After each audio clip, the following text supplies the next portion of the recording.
So I'm super happy that you guys signed up for this and joined. Basically, this session is really for you, and I don't have much planned. I'm going to flip through a couple of slides just right here in the beginning it's going to take like 2 seconds, just to give a little bit of an overview about myself. And then really this is just open for you. I'm happy to use the time however is useful to all of you. So let me just flip through these real quick. Let me know once you can see my screen. Good. Cool. So these are just office hours, very simple. I am Jeremy. I used to be a consultant at Bain. I left Bain in 2022 and have been a solopreneur since then. So coaching through Leland is one of the main things I do. I also do some freelance work, which you see at the top. I have an MBA from MIT. I absolutely love helping people prepare for case interviews in consulting. And when I was at Bain, I was one of the people who would interview folks on campus. It was through Zoom, but we interviewed lots of folks to, just as a part of their recruiting team. And so that's how I got a lot of experience casing people in that setting. And now I help people basically master that process.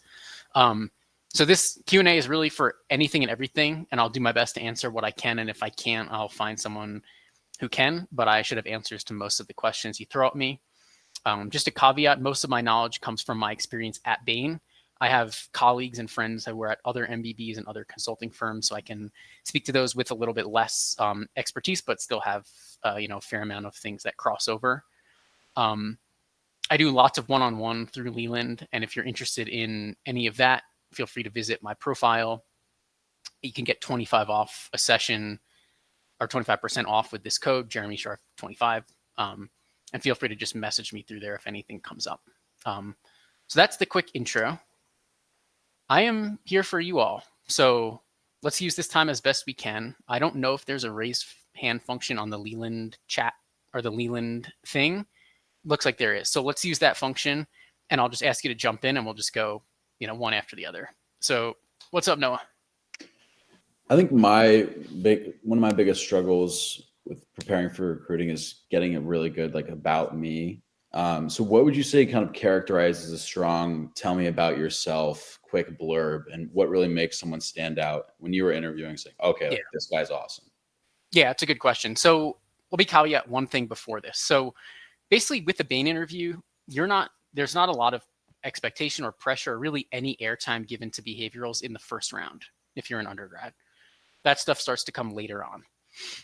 So that being said, what makes a good answer, it's actually quite simple. So that answer can come in, that question can come in a number of forms. So it can be tell me about yourself, walk me through your resume, who are you? Any of those are the same thing. So what you want to do generally is talk for probably like 90 seconds to 2 minutes, nothing longer than that. And what you want to do is stitch together a narrative. There should be some story. The worst answers that I usually would get were when people would just tick through their experiences with no sort of why or reason as to why things are happening. So, for example, when I used to get this question, I would answer with something like, I grew up here. I chose WashU, which was my undergrad school, for this reason. I did these things at school for this reason. I did this internship for this reason. And then all of it sort of leads to why you're at that interview today, right? So you're not answering the question, why this company or why consulting, but it will touch very slightly on those because all of the stuff you've done should be leading you to this moment, right? So if you've done it, for me, I did an investment banking internship. So I'd just be really honest about something like that. I would say, I wanted to explore that. It wasn't for me. So now I have full conviction that about why I want to go into consulting. So I would make that into like part of the story versus just being like A, B, C, and then done. Does that make sense? Gotcha. It kind of seems like you're building almost the mountain, and then the peak is what you're doing there. Yeah, and you don't have to go through everything on the resume. Pick the things that are most important to whatever narrative you're trying to tell. Do you think it's good to kind of shout out specific experiences or skills that you grew during that time in that blurb? You absolutely can. I mean, it depends on the path that you take. If you want to go the route of like, hey, I got to college, I was interested in this, I ended up doing all of this stuff and building this really unique skill set through talking to people in consulting, I've learned that consulting is a great place for me to deploy those skills and improve them further. And so if you can use those experiences to show that skill set and why it would be important for this job, it could work well. it's more about narrative and picking out the important things than it is about like having any sort of like perfect. There's no perfect experience, you know. Right. Got it. Thank you so much. Yeah, Appreciate and that. you should definitely feel free to include some of your extracurriculars and like interesting things about you know, in there. Hmm. Cool. Feel free to raise hands and we'll just go with whoever's got it up. Neil. Yeah, hey Jeremy. No, I wanted to start off by thanking you, for taking the time for this call. I Sure. really appreciate it. I'm sure you're a busy guy, and you have your hourlies, but a free call is really nice. Yeah, for sure, man. How can I Yeah. help you? I So appreciate my you question taking. was, Very yeah, nice. yeah, for sure. So my question is, I'm a freshman right now. I'm at a non-target UC Riverside, a Yeah. little bit of a smaller school, and I'm interested in breaking into consulting. Specifically maybe something on the e-commerce side. Kind of like you mentioned, you're like an entrepreneur. I am too. I founded like a D2C e-commerce brand. I've done like 500,000 in Awesome. revenue this year, Wow. Good and for I you. kind of want to just like leverage that as an experience to, break into something on that side. Does Bain offer anything like that for like e-commerce consulting or like a digital side? And what kind of advice would you have? I don't have as big of a network. I don't have as many opportunities to kind of break into that field, especially at a big company like Bain. Yeah. So a few different. Let me answer a few of those questions kind of like separately. That's awesome that you've built that business like that. That's so cool as a freshman. Like, I Yeah, I mean, such appreciate it. amazing stuff.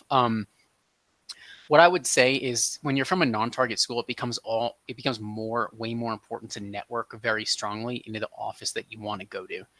So the good news is that you're a freshman. I would guess there are people from Riverside who have ended up at MBBs, and they're Uh probably huh. in San Francisco. Um, so if that's the office you want to be in, you should focus your networking there. If it's not, what I would suggest is basically once you get into the firm, you can kind of like snake your way around, right? So if you Okay. can find someone who's willing to talk to you and have a good conversation, tell them what you're up to, show them who you are, they can probably connect you with other folks in there who have maybe similar interests, similar experiences, and then you really start to get to know people because what you want at the end of the day is people to write letters of recommendations into recruiting for you. Okay. From like the specific company. Yeah, from within the company, so people who are Okay. there. So that's where building these long-term relationships, especially from a non-target, is Hmm. super important. Okay. Does that make sense? Yeah, yeah, for sure. So just like kind of networking and I guess getting in Yeah. contact with the people already at the company. So it was like that primary method, like let's say besides alumni, because I'm not sure if that network is too Mhm. big, would I just be like cold emailing, reaching out on LinkedIn, or like is that really the successful You method? can, or I if you mean, happen to, I mean, leverage what you have that's like in the palm of your hand already. If you have family, friends, or like people at uh-huh, school who know somebody, because there's uh-huh, so much crap on LinkedIn and emails now, it's harder and harder to get to people that way. uh-huh. So be greedy, use whatever you have. If it's a friend of a friend, like that's the Okay. best way. It's like something that's warm. To the other question that was more about the e-commerce stuff, I I definitely know for Bain, they're not hiring. They will not hire people just based on like, oh, we're going to hire you for your e-com expertise. But what I will say is they're hiring more and more kind of specialized folks. So I haven't been at Bain for a couple of years, so I don't know Uh-huh. exactly what roles they're hiring. I have not heard of them hiring for undergrads into specific digital roles.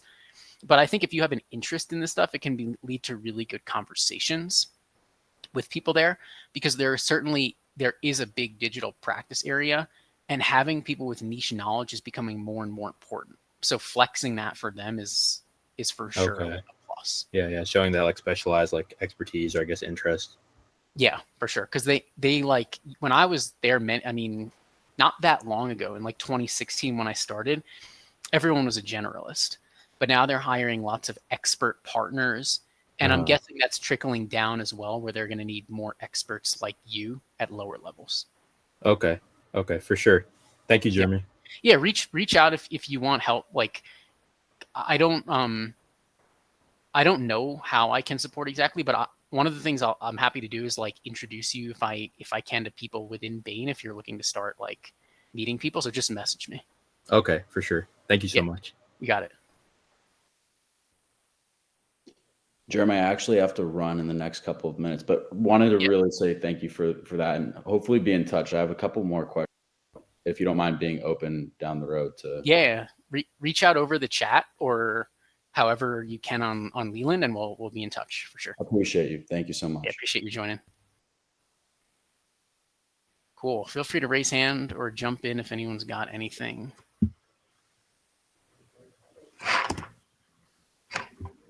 Hey, Jeremy, I have a question.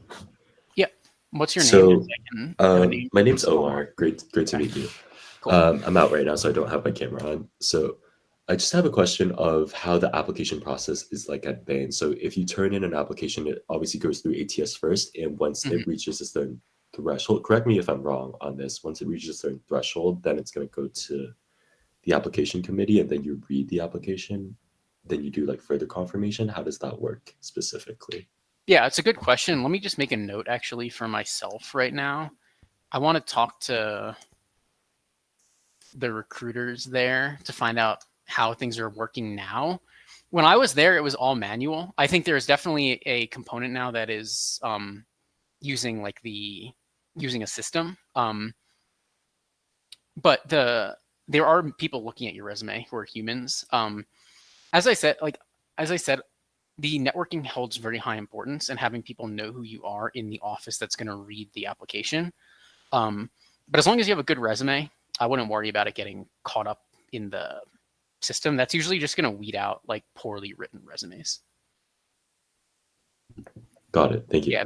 Yeah, I can get back with a more specific answer once I talk to someone there, but it's never just been system based, at least, in the last bunch of years when I was there. And so, can I ask a follow-up question off of that? So once you get your first round invite, you get the 2 weeks, you get assigned a buddy. Once you go into the actual interview itself for round 1, what exactly is an interviewer looking for? Is it just passing a certain threshold, or is it something they're looking for a lot of color, they're looking for a lot of, just like interaction, or is it simply just like really gauging, can you get the job done, and then passing you on to the partner? Yeah, that's a really good question. So you seem to know a little bit about it already. So the first round is done by people like me when I was there. So I was a consultant. So what we're mainly looking for are critical thinking, structure, communication, right? So it's more, almost the entire interview is the case when you're working in that first round. It's like 2 25-minute cases. And so we're very concerned with, can you do the job? Right? Do you have the rigor, the skills, the rigor to be able to do it? The second round is a bit different. So a lot of the candidates I had going through this year said that the final round cases were pretty easy and more time was spent on the behavioral front, because now they're looking more at fit, right? So fit is a real thing. They're looking at, would I want to work with this person, and do I think they'd fit into our company? Because they're it's kind of unfortunate, but it's real. Like, certain people fit better with different companies. Like, I'm not a McKinsey fit. I'm a Bain fit. And I don't think McKinsey would want me as much as Bain would want me, because my personality is a little bit different.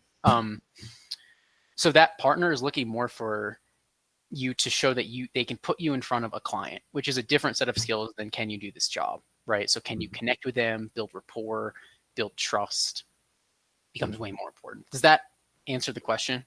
That does answer my question, because I got an invite for Bain. I got to round 1. My case was not very pretty, and so I kind of stopped there. But some of my friends moved on to round 2, and they told me their experiences. Ultimately, I don't think any of us got the offer, but it's now trying to recruit again for a junior level internship, trying again, and then maybe recruiting for full time. I just want to know like what it is on the other side of the spectrum, kind of how. So can you message me and I'll send you, like, I just made a video for Leland Plus about this exact thing. Sure. I can just send you it in like an offline, like just the video file, so you can see my answer to it when I had like more time to map it out. But yeah, basically we had a rubric, and it was those few things. The other thing I'll throw in there is like coachability, which is on like the softer side. Like, they're trying to see that you can take feedback, that you can be sort of assertive with what you believe, but we be willing to change your mind in the face of new evidence. Does that all make sense? Yeah, is that like the case leadership that people always talk about? It's a little bit of it. That's more of like being proactive and taking initiative. The coachability thing is perhaps a little bit different, but it seems like you really know what you need to do. Like, just, I hear kind of the way you're talking about it is you seem pretty familiar with what's being looked for. I'm guessing you just didn't execute on the case, and that Probably. Yeah. Just need to. So during your, how did you present yourself as a candidate when you were recruiting for Bain in And what do you mean, 2016? like specifically? Yeah. What do you mean? It's How like did I present myself? like how did you leverage your background and really sort of present like, hey, like, why am I a good fit for Bain? How are my experiences really, lining up with what Bain really stands for? And Yeah. how did you connect with the interviewer based off of that? Yeah. Yeah. Also, I'll get to the questions in the chat, so I see those. Just thank you guys who have posted them. Yeah. So the thing with me was I interviewed during my sophomore year or my junior year for the internship. I did not get it, but they gave me an automatic interview for my senior year because I was basically like the next person that they would have taken. Because there are way fewer spots for the internship than there are for the full time, so it's a bit harder to get the full time or the internship than the full time. I majored in math. I played a lot of poker. I was a competitive poker player. I did an investment banking internship. I had a bunch of leadership experiences on campus. I was the president of my fraternity. I was a leader for this community service organization. I played a lot of tennis on campus. I just did stuff that I liked doing. And I could talk about that during the interview. I remember talking a lot about the poker stuff actually during the final round. It was something that was very unique. I studied it with a group of friends, and we weren't just like gambling. Like it was real, like we're competitive. And we treated it as like a sport. And so I think the interviewer really connected with that. But I think, I had a range of interesting experiences that made me an interesting candidate, and they're not looking for a specific thing. I did have the finance second major, but you can for sure get into Bain as like history major, writing major, Spanish major. It's more that you're passionate, interesting, and that they think they can do the job and you can do the job, and they can put you in front of a client. Does that answer the question? That does. That's really insightful. Thank you, Jeremy. Cool. Yeah, feel free to message me later if there are more questions or if you want to hop on a quick call to chat about it. Of course. Thank you. Super happy to. Cool. I'm going to take the questions in the chat and then I'll come to you, Yazid. Can you share what kind of person is Bain looking for versus McKinsey or BCG? I can't tell you like specifically, but all I know is that there are certain types of people who are more likely to get offers at certain firms. And I would just for that, Ella, just rely on your own intuition. Like, which of the companies do you actually want to work at? I wanted to work at Bain so badly, and it was because I was meeting types of people who were very similar to me that I worked well with. If you're finding that in your conversations, you're vibing with people at one or two or none or all of the firms, just trust that, because you'll probably self-select into the ones that you would actually be a better fit for. Let's go to the next question. Mandy. Can you share any resources for us to prepare for behavioral and technical interviews? Because I found that these stuff would not be taught at school. Yeah, so I think you mean behavioral and case interviews. Yeah, so I mean, I'm like a coach on Leland, so I work with people one-on-one, but one of the best resources is Leland Plus. It's much cheaper than one-on-one coaching. And the thing it was created by me and a bunch of other coaches who made content for it. You can learn so much from just going through that. So I use that when I work with people one-on-one to help accelerate the learning so that I don't have to teach a bunch of stuff during the sessions. If you message me on Leland, I'm happy to just send you a link where you can sign up for that and help suggest some places to start. So hope that was helpful, Mandy. Annie, your question. Best practice when it comes to exhibit part. So yeah, let's see. I heard from some people that you were supposed to describe what you see immediately, whereas some other people said it was okay to ask for a couple of seconds. Okay, great question. So I just made another video about this for Leland Plus. If you message me in the Leland platform, I will send you that video like off of the platform. It'll answer the question. To answer the second part of this question, the standard practice that I've taught and that I was taught and that I believe works well is to walk the interviewer through the same way you walk the interviewer through the math, as to not put your head down and lose touch with them. But that's not to say that this other method wouldn't work.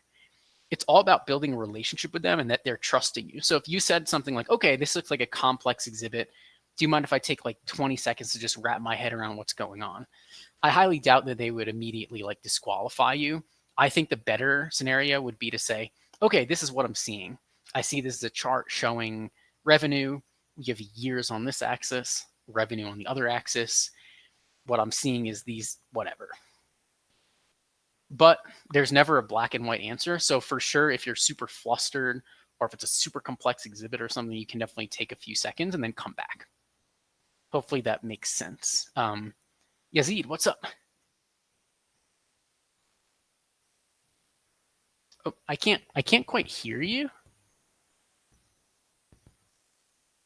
Maybe just type it.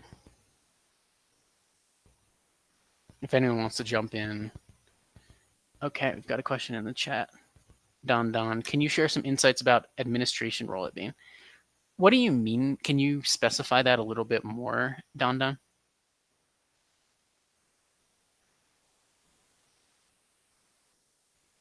Yeah, so what I can say about this is that I don't know how the interview process looks for, they call them consulting support staff or CSS. Yeah, so these are all consulting support staff, Don, and I don't know how they interview.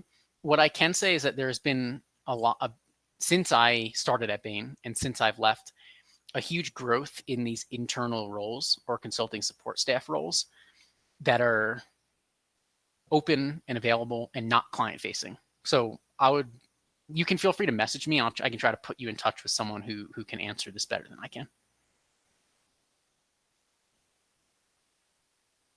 Okay, Elliot. For Bain, does the MBA hiring process differ to the undergrad process? Yeah, the processes themselves are pretty similar. The way they differ is that there's a little bit more expected from the MBA hiring process. The cases tend to be a little bit more complex, although the skills that you're using to solve them are very similar. They tend to just have more complexity, harder math. They're going to expect a little bit more from you, given most MBAs are people who've had work experience before. So that's the main thing I would answer there. But the process, very similar, and the strategies for breaking in, very similar. Is obtaining an MBA a must in acceptance? No, I mean, the two main tracks to enter in, Yazid, are undergrad hiring and MBA hiring. So I came through the undergrad hiring. I got an MBA, but I was a sponsored student, so I didn't have to re-recruit. I just went back. But a lot of people come post-MBA, so you come into a consultant role versus an associate consultant role. There are other ways to get in, which are like lateral hiring, which means from other consulting firms, or industry hiring, which means you're coming from basically, say, finance or marketing or some other type of industry. Those are a little bit more complex, and from my experience and knowledge, harder to break in, and they're just less standardized. So if you have a unique situation, feel free to just message me and I can give my thoughts on what the best way for you to explore it. Elia or Elia, is applying in July better than September? Can you give me some context? It sounds like you're in undergrad considering whether to do the early round or the later round, but just confirm. Reham, is it hard to break into consulting from a technical background like software engineering? No, Bain loves people of diverse backgrounds. As I said, it's more about you showing passion and an interesting path and the potential to do a good job than anything else. But no, software engineering shows so much about the way you think, you're organized. Lean into that, not an issue at all. How about hiring advanced degrees like PhD and MBA? Is this more strict requirement? Yeah, so there is definitely PhD hiring, and a lot of, as I said, Bain's building out, and I think all of these firms are building out more specialized practice areas, because just being super generalist is not working anymore. So for example, I know Bain has like MDs that work there in certain practice areas to help pharma clients and stuff like that. So while I can't speak specifically to the PhD track, if you want to message me, I can try to find you someone there who might be able to help you figure that out. The MBA track is very standardized, especially at the top schools where Bain comes to recruit from those schools. So yeah, as I said, not a requirement. You can come out of undergrad or lateral or industry hire as well. Yeah, so Elia, early round or later round for undergrad. I've heard that the early round is better. You're working with all of the open slots at that point, but the later round, they have it for a reason, and you probably have just almost as good a chance of getting it that way. So I wouldn't overthink it. What I would base it on more is if you're ready for the interviews. So if you're not ready in July, do not apply then. Just wait till September. Yazid, you've been working for a long time. Yeah, it depends what you're working in. You would likely be coming in as an industry hire because it sounds like you've been in a different industry. Honestly, it's a very hard pathway. A lot of it from my experience, I'm actually talking to a recruiter to learn more about this, hopefully soon, is a lot of it's based on the economy. If there are a lot of people leaving Bain, then spots open up and then they hire these people like off cycle, but people like you off cycle. But if not, honestly, they don't hire many people through those channels from what I understand, unless you have a specialized skill or knowledge set that you can bring and work in a special group. Okay, let's go to Elliot. When you're an MBA candidate with over 10 years of experience, is it better to go through the experienced hire route? If so, would the experienced hire roles be pigeonholed into those industries as compared to generalists? It's a good question. So it sounds like the MBA was attained many years ago. Can you just confirm that in the chat, Elliot? Or do you have 10 years of experience and you just got the MBA? So I'm curious about that. Let's do Elliot's question before I get that answer. So how many practice cases should I do? Oh, no. How many practice cases should I have to be ready? How many sessions do you find students are ready for an interview? So I think you should do, you need to do at least 20 to 30 cases. That's sort of the floor. Let me caveat it with this. I've seen some people get this job who've done like 5 cases and practiced for 1 week. People come in at different levels and with different innate skill sets. Some people are naturally good at pencil math. They're good at brainstorming. They build a lot of rapport really quickly. Other people need to work on all of those skills and can still get the job. So it really depends where you're at. When I work with people in my one-on-one work, which is most of what I do, is I encourage them to do a couple things. A, I'm assigning lots of work outside of sessions that they're learning and doing practice. B, that they case with friends. And C, that so that when we do our cases, I can just give them the most useful feedback and then they can just go get other practice outside of my work with them. A lot of people end up over-casing. I think for me, most people, I'll work with them like 10 to 20 cases with me will get them there over a number of months. And then we can be like, okay, we're good with casing. We don't need to keep running it. So it's very person specific. I would say start many months in advance so you don't have to cram because it's just not comfortable. But yeah, there's no set count. It's at least 20 to 30 for most people. And you want to make sure you're seeing the wide variety of different types of cases so you're ready for whatever they throw at you. So that's another thing. What goes on behind the scenes of coffee chats? How does the firm decide who to invite to interview first-year MBA at a top 15 or 20 school? Okay, great question. So a big part of the MBA hiring process is getting to know the firms. So you should be putting in a lot of effort to getting to know. I'm not sure if you have any sponsored students there because a lot of students from MBBs will go to an M7 school. That being said, there's also the question for you, if your school is like Target, does Bain, McKinsey, BCG, do they come to campus? That's a question to understand. So you want to know what route you're going in through. The good news is if you're getting invited to coffee chats and to private events, if they have them, as I said, you want to find people in the office you're recruiting to who you can relate to, who've gotten a degree from your school, who can then write letters of recommendation into the recruiter to help you get the interview. Because it's really a 2-stage process, getting the interview and then acing the interview. So you want to put all of your energy right now on getting the interview by getting to know people and making sure they understand who you are, that you're personable, that you can add a lot to the firm. Yeah, Elliot, so you're just entering MBA. This is good. You're going to be viewed as any other MBA. So it's a very similar answers to what I just gave for Rahul. It sort of like it depends what school you're at, right? If it's an M7, that's great. If it's not, to understand if these companies are coming to your school or if you need to do the heavy lifting on your own. But no, your experience should help you, and you would be entering in at the consultant level, or like for McKinsey, it's called something a little bit different. But what I would say is, let's see. Now, those are the main things. Reach out if there's anything else.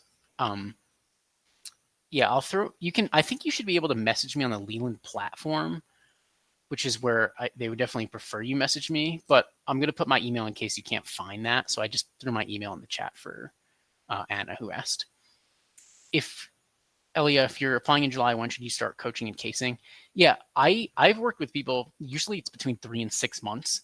I'm happy to start with people as early as they want, but it would generally take us, in order for it to be comfortable, we can meet once a week. I'd prefer to work with someone for at least 3 months. There's like, once you have these skills, you don't lose them. So rather than waiting to cram, you can just start getting up to speed. If you want to message me, I can, as I said, recommend some stuff on Leland Plus so that you don't have to do one-on-one coaching now, but you can start to ramp up. And then if you work one-on-one with a different coach or me, you're coming from like a very strong baseline. So yeah, that's what I would recommend. The best is when I get to work with someone for many months so we don't have to rush. Noah, why don't you jump in? Hey, good to be back. My night class actually got canceled. So I'm maybe this got covered while I was gone, but I was curious as to any insights that you may have regarding the experienced hire process. Mm-hmm. Looking to enter a year out from graduation with experience that I think could be really relevant. Excuse me. What is the experience that you're getting? Strategy at an AI startup. And so are you doing this because, so did you not get into an MBB or you just, what's the reason for this path? It was just something, I kind of threw my hat in the consulting ring a little bit late. Okay. And then found this experience that I thought I would, really enjoy and find extremely interesting, but may want to leverage in the future. It's definitely interesting. Let me give you a couple answers. So are you going to be on the AI side, or are you on, you're removed from the technical, right? Yeah. So not a technical role, kind of overseeing, go to market strategy, pricing, kind of big picture strategy type projects. Yeah. I'm going to give you the honest answer here, because this is how I don't want to delude you. I think it's very hard to get in via these industry hire outs, which was what you'd be doing. I'm not taking anything away from that experience.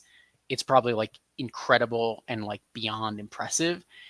I just know that with the economy in the last few years, there very few people are entering that way, if any. They've paused those pipelines for a lot of the year.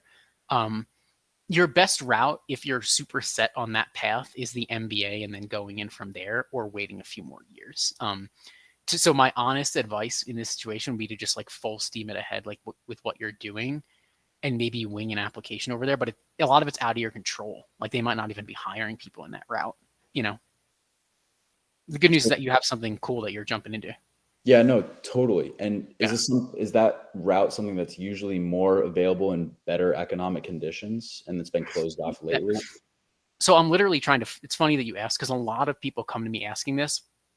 So I reached out to someone at Bain, and I'm in the process of getting some answers. So if you message me, I'll have more answers from literally the company in the next, hopefully, few days. But yeah, I've had so many people come to me with this, and every time I reach out to someone there about it, they're always we're not really using that pipeline right now. So given how many people want it and how few get it, it's just not worth investing so much time preparing for cases and whatnot, when it seems it's just an unreliable route. Whereas if you went to a top business school, you could very reliably get an interview. Totally appreciate the insight. Yeah, you got it for sure. And by the way, there are other consulting firms too. If you wanted to try to go from your role into consulting at all, you might have a better shot if you just had a wide net. But what I mean is the MBBs, it's super competitive from that pathway in. Okay, Yazid, let's do yours. Is receiving the test a good sign, or is it just an automatic step? And does it not affect the decision if the CV does not match? Yeah, so these tests are, some of them are giving them to everyone. I wouldn't read too much into it. For Bain this year, I don't know much about it. I think it was more of like an experiment, someone told me, but I'm not quite sure, just to see if it correlated with the people they were ultimately choosing. I'm not the best person, but let me put this down as something to find out. And then if you message me, I can let you know.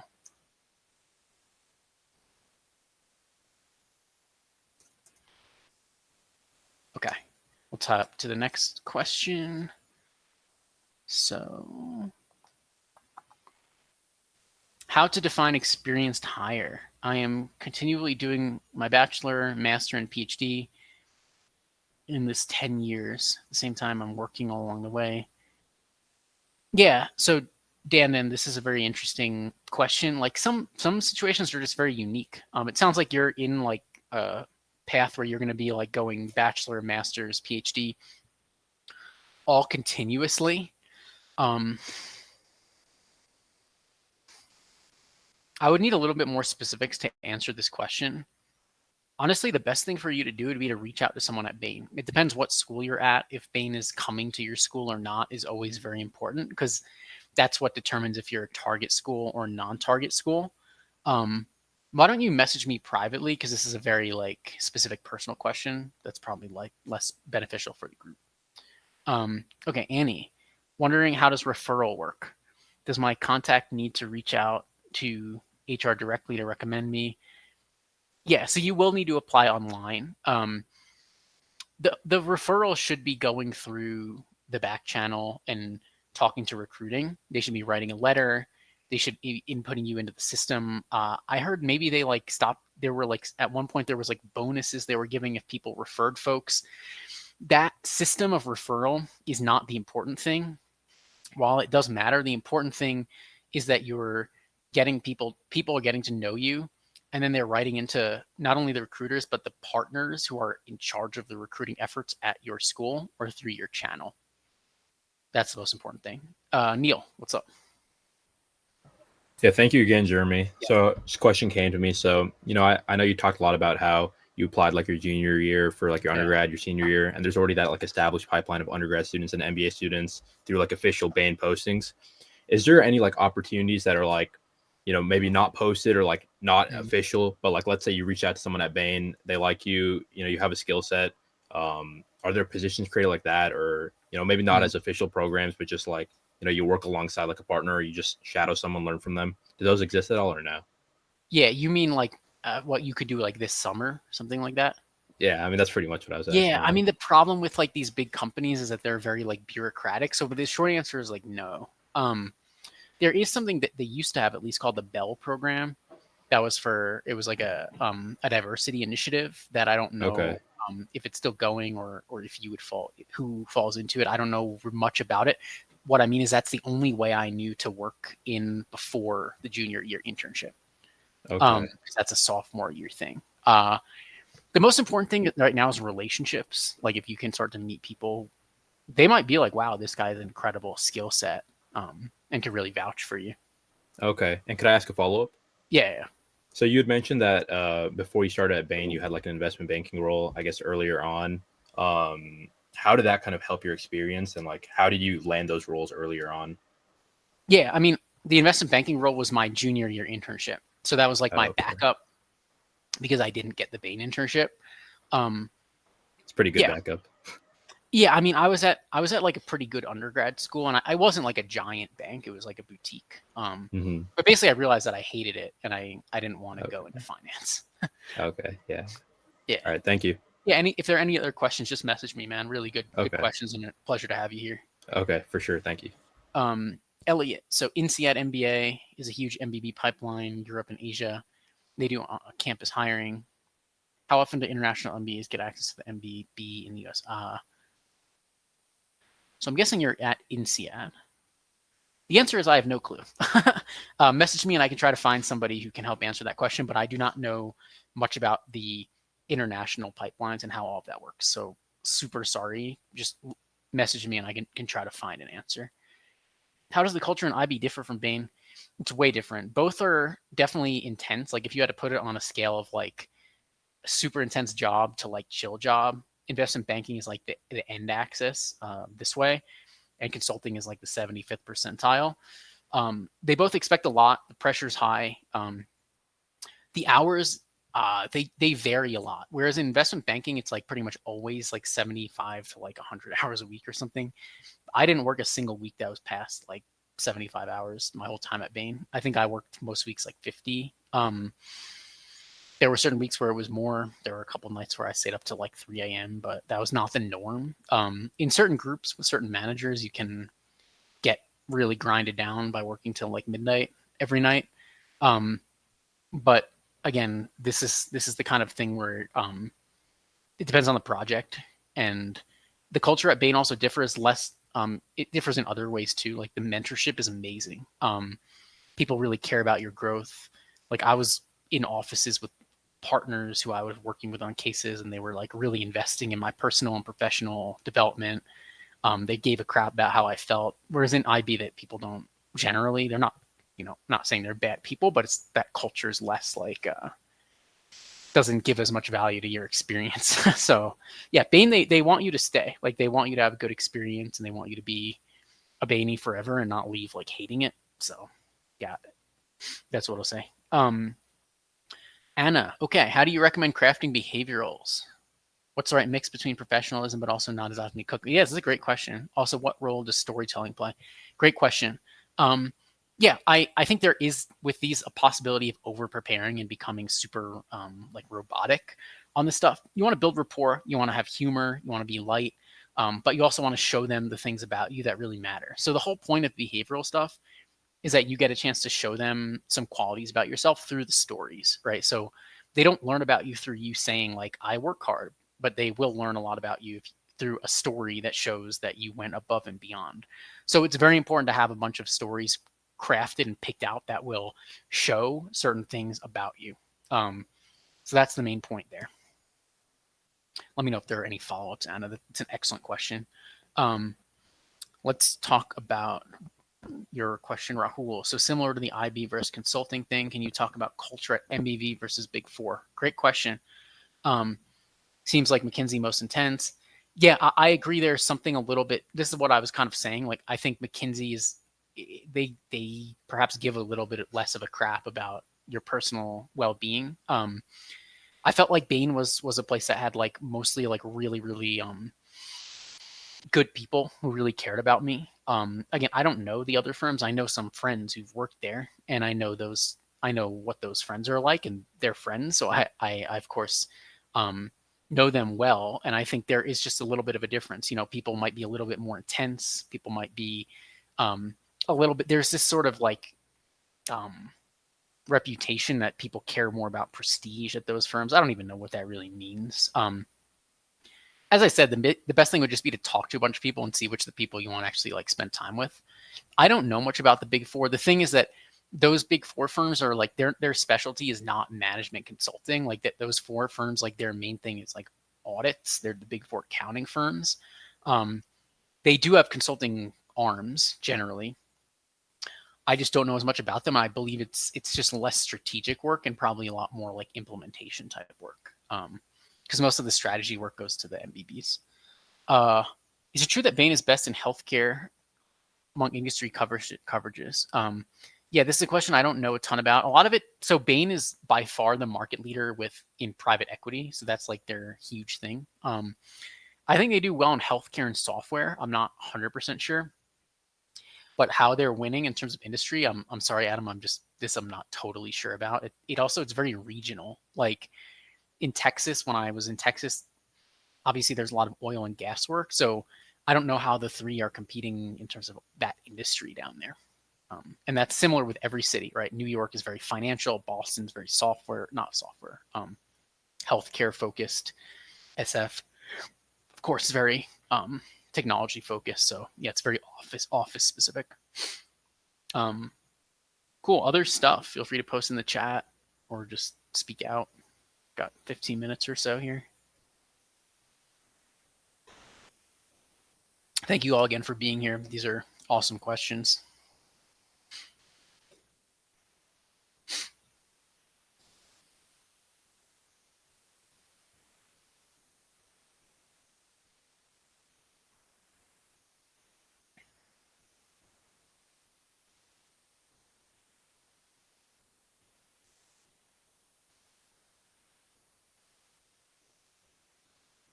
Yeah, what's up, Neil?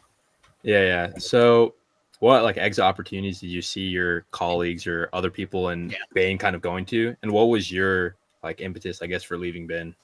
Yeah, great question. So, I mean, there's a slight difference between when it depends when you're leaving, right? So, a lot of people that go to Bain from undergrad, which is what you'd be doing, most people spend 2 to 3 years at Bain. So, after 2 years, you become an SAC, which is a senior associate consultant.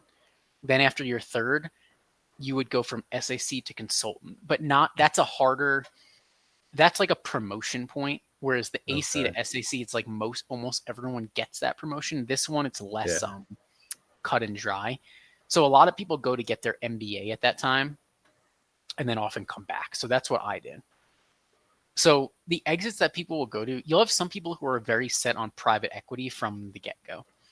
Because while most people that go to private equity go through the finance route, you can go the consulting, mainly MBB route. But these people, you have to know like very early on because these interviews are happening in like their first year at Bain. Oh wow. Okay. Yeah, and I wasn't one of those people, so I can't answer in depth about that. If that's something you're interested, let me know, and I can try to find you someone who went that path. Exit, there are lots of options, which is like a blessing and a curse, right? Like you can go into a corporate role, like corporate strategy. You can go to like a product manager role. You can go to a startup and lead like operations or strategy. What you really come out of this job with is like the ability to answer very complex questions, and you're going to be the best. You'd be like the best employee wherever you go. That's sort of like the claim to fame, because you're drinking from this fire hose. You have to do all of this like crazy stuff where there's like no defined answer, and most of your peers are not being asked to like own these big responsibilities. That's the main stuff. But if there's a specific thing you're curious about exiting to, let me know and I can try to give you more specific answer on if it's like a possible exit. Okay, for sure. No. Yeah, thanks again. Yeah, you got it. Okay, chat's filling up again. Do most people at Bain who want MBA get accepted to M7? Yes, most will if you write a good essay. Because getting into these MBAs is like so hard that a lot of them have like quotas, I think, for taking lots of people from them. Yeah, so I got into Kellogg and Sloan, and I went to Sloan, which is at MIT. Very fortunate, like, but yeah, it's not just for free. Like you have to submit like good application and whatnot. Is there a standard acceptance criteria for any of the MBAs, or does it vary based on office? No, it's very standardized actually. So you just have just as much likelihood of getting into Bain Boston as Bain Chicago. That's what they would say. I don't think it's totally true, but it's almost definitely like nearly true. Like the company is very unified, like across offices, and they don't want to become like different in every office. So they keep very close eye on like the types of people they're hiring and keeping the bar pretty constant across the whole world. Wondering, how do you normally test hypothesis when you do a project? Annie, can you clarify the question a little bit more? Anything, Noah, that's on your mind? Yeah, I was curious because I know you went into entrepreneurship after consulting. Did you see that as your exit going in? Did that inform the project you took on, or did that kind of just play out that way? Right now, I'm not in like a specific industry. I freelance, which is like I help leaders. I basically do what I did at Bain, but just by myself. But I do a lot of this coaching. I'm also a writer. Like I do a whole bunch of stuff. I did not leave through a standard exit. I basically left as like I'm pretty burned out of this. I don't like it anymore. And so I want to try to build my own thing and have more independence in my path. But like, I'm super, super grateful to like my time at Bain. I think it's intense. And I definitely had a lot of moments where I was like, crap, like I want to just leave, but I got such good mentorship. Like I met so many great people. And I'm not just BSing. Like I'm just very honest about my experience. Like it's a hard job. But doing that job for 4 years really set me up to be able to work with people, solve very hard problems, be organized in my thinking, and just have confidence that I could really like make an impact. So yeah, it's not always fun, but like it's just like such a great place to start a career or end one. But for me, it was just my start, you know? How did that, if there's no other questions, how did that inform where you were going to go next, right? Because I'm sure you were grinding, heavy hours, burnt out, but then how does that move happen from there, going from consulting onward? Yeah, so I think this is actually one of the big problems with consulting is that a lot of people go into it and they tell themselves this story of like, I'll figure out what I want to do like later, and then they end up just like staying in consulting for their whole life.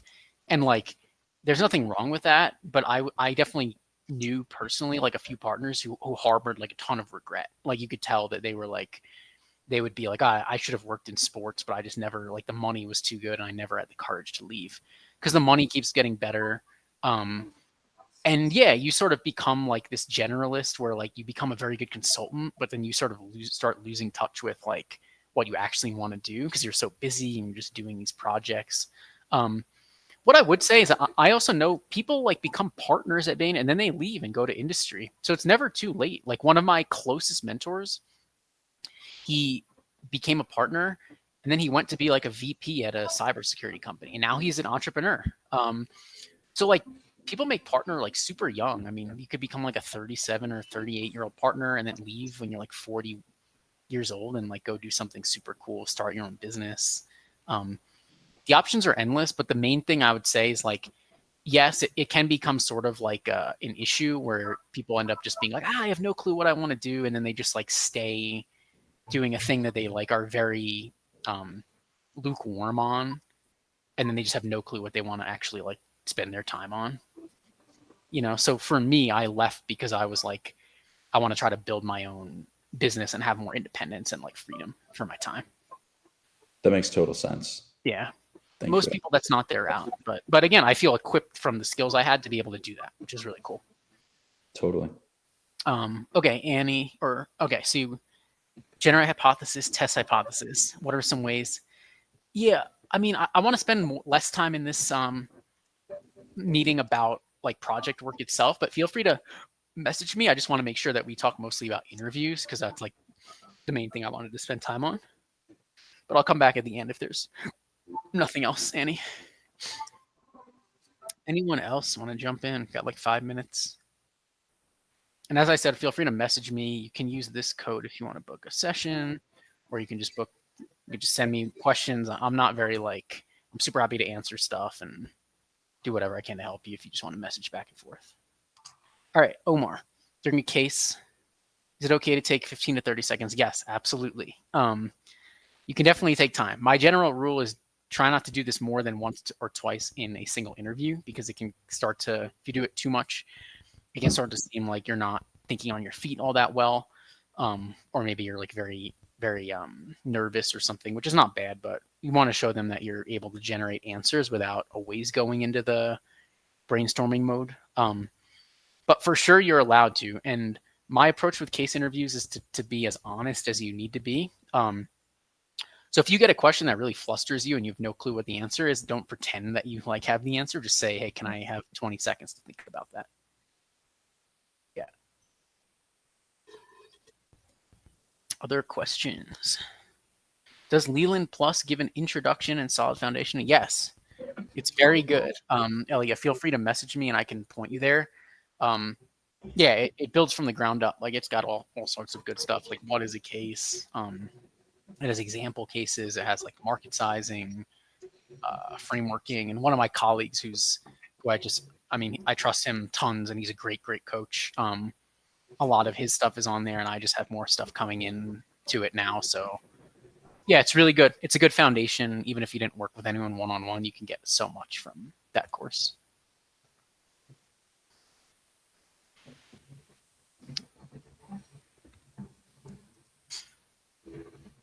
Anything else, Neil, Noah, Siddhartha? Just see you guys on video. So, what do you think, aside from just practicing cases and rehearsing on your own, made you successful in an interview where less than 1% get the job, right? I just wanted it so badly. Like that matters. Like I'm not just saying that as like a cliche. They can sense if you like really want to work there. And I was like, I would talk to tons of people in the office. I was fortunate. Like I had a fraternity brother who worked at Bain. He was like the one who introduced me to it because I didn't even know what it was when I got to college. And then I just was like, hey, can you connect me to other people? Like I just, this company seems awesome. So I was just I literally came back to campus my senior year and I was like, I'm going to work at Bain. Like if I don't get that, I'll be like really upset, you know? And I obviously didn't know that I would get the offer, but I was like, I really want this. And I worked with a guy actually. He was like a long-term coaching client.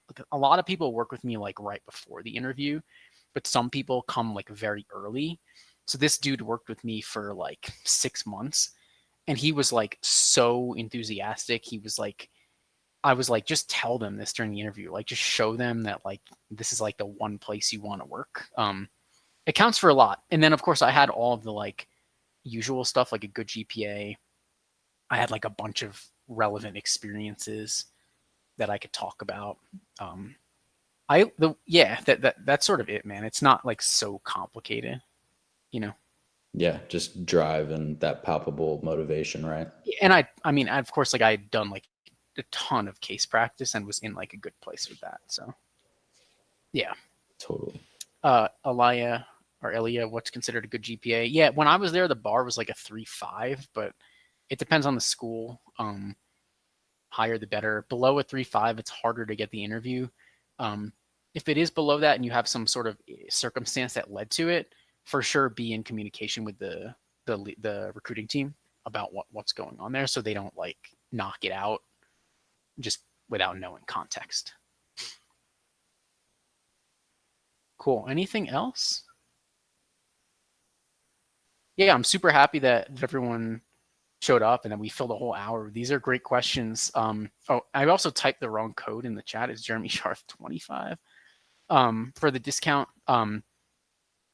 But yeah, super great to meet everyone. If questions come up in the future, like just message on Leland, or if you can't find me there, find me on LinkedIn and we'll connect. Yeah, and I'll hang around for another minute if anyone has anything at the last second, but so happy you all were able to join me tonight.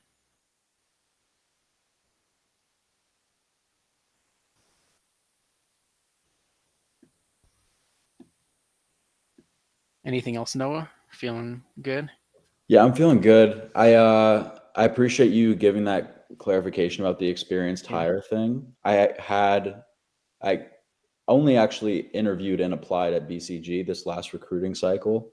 Okay. I had a good referral coming in and was able to get the interview and kind of did a lot of casework. I was very confident in my interviewing ability.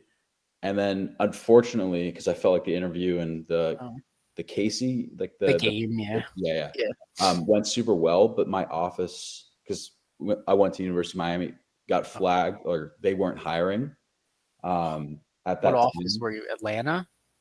Miami. There's a Miami Bain now? Miami BCG. Oh, BCG. Sorry. Yeah. Okay. So they weren't hiring. Yeah. So that's kind of why I was asking about the experienced hire thing. Yeah. I know with some connections, and I know that I have the skill set. That's not a concern. But seeing if it's a possibility to angle my way in. For sure. Yeah.